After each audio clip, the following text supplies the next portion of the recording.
संग न करो राजा का ना जाने कब रुला दे, संग करो तो संतों का ना जाने कब हरि से मिला दे। राधे राधे दोस्तों, श्यामा श्याम कुंज बिहारी श्री हरिदास। मैं नीतू शर्मा एक बार फिर से आपका स्वागत करती हूँ प्राइम सत्संग चैनल पर। दोस्तों, आज की हरि चर्चा में मैं आपके लिए बहुत ही सुंदर कथा लेके आई हूँ जो कि बरसाने की है। बहुत समय पहले की बात है।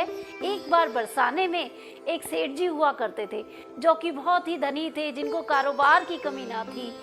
उनको 3 पुत्र थे, 3 पुत्र वधुएं थी जो कि सभी आज्ञाकारी थे। वो उनका परिवार एक खुशहाल परिवार था। सेठ जी तो बस पूछो, उनको जैसे किसी चीज की कमी ना थी। परंतु सेठ जी को मन ही मन हमेशा एक पुत्री की कमी हमेशा खलती रहती थी। और आप जानते ही हैं, बरसाने में संतों की कमी तो है ही नहीं। तो जैसे मैंने आपको बताया, संतों के संग से न जाने कब हरि मिल जाते हैं। जैसे ही सेठ जी एक संत से मिले और संत से सारी अपनी मन की बात कह डाली कि मुझे पूरा जीवन किसी चीज की कमी ना रही, लेकिन एक पुत्री की कमी मुझे हमेशा खलती रही। बस तो संत ने युक्ति दे डाली कि सुनो सेठ, जब मिलो तुम्हें बरसाने वास, मानो राधे सुता तो काहे हो उदास।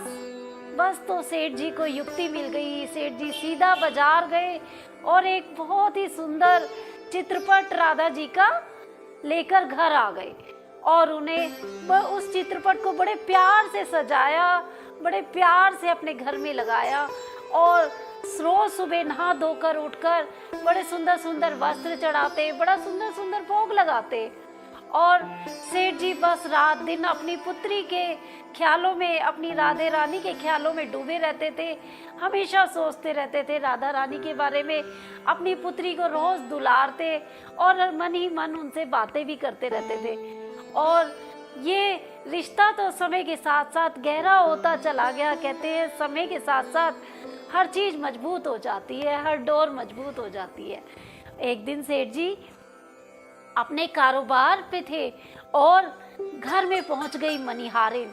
और मनिहारिन जोर जोर से आवाज लगा रही थी, चूड़ी ले लो, चूड़ी ले लो, रंग बिरंगी चूड़ी, प्यारी प्यारी चूड़ी, कांच की चूड़ियाँ। और मनिहारिन पहुंच गई सेठ जी के घर।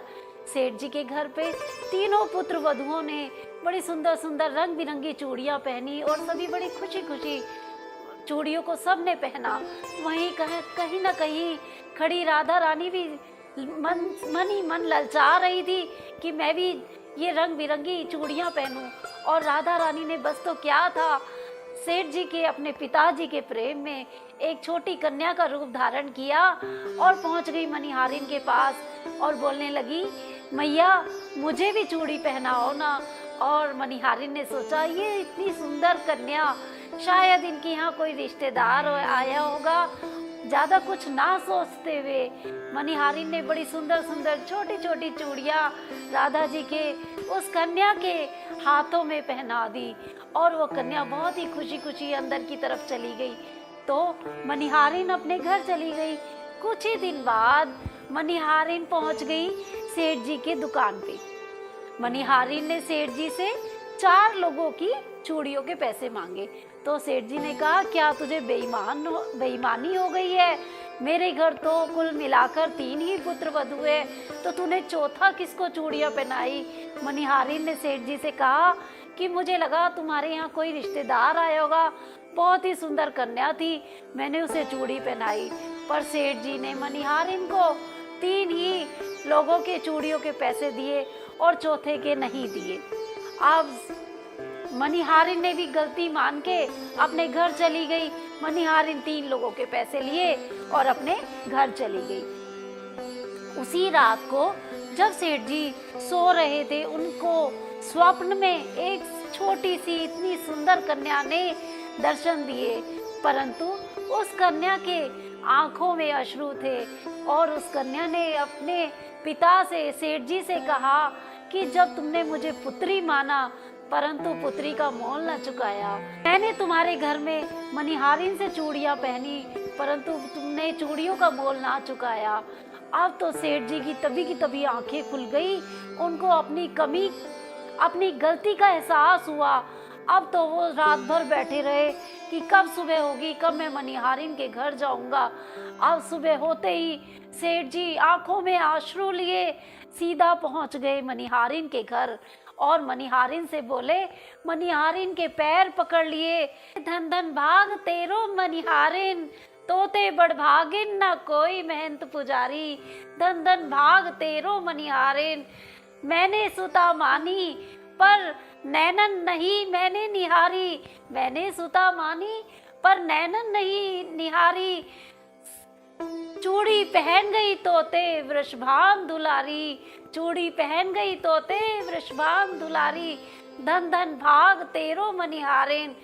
सेठ जी ऐसे कहकर मनिहारिन के पैरों में पड़ जाते हैं और जोर जोर से रोने लगते हैं, माफ़ी मांगने लगते हैं, गिड़गिड़ाने लगते हैं और सारी बात मनिहारिन को कह सुनाते हैं कि मैंने राधा रानी को स्वयं पुत्री माना, परंतु मैंने उनकी चूड़ियों का मोल तक न चुकाया और वृषभान दुलारी स्वयं तेरे हाथों से चूड़ियां पहन के गई, तू कितनी बड़भागन है। और ऐसे कह के सेठ जी ने अपनी जेब से पैसे निकाले और मनिहारिन को चुकाने लगे। अब तो मनिहारिन क्या करती, मनिहारिन से तो वो पैसे लिए भी नहीं बन पा रहे थे, दिए भी नहीं बन पा रहे थे। तब मनिहारिन ने बोला, ऐ मन मेरे प्रेम से श्री राधे राधे बोल। इसी कथा से मैं आपको ये बताना चाहती हूँ कि राधे रानी जैसे स्वयं आके सेठ जी और मनिहारिन को दर्शन दे गई, इसी तरह आपसे भी राधे रानी मेरा कन्हैया इसी तरह दर्शन देगा। अगर आप उससे कोई ना कोई रिश्ता प्रेम से बनाओगे, उस रिश्ते को समय के साथ साथ निभाओगे और संतों के साथ संग से हम कुछ ना कुछ अवश्य ही ले जाते हैं। तो मैं आपसे आशा करती हूँ कि आपको मेरी ये कथा बहुत ही अच्छी लगी होगी। अगर आपके मन को भी ये बरसाने की कथा, सेठ जी की कथा आपके मन को भी छू गई है, आप इस कथा के बारे में क्या कहते हैं?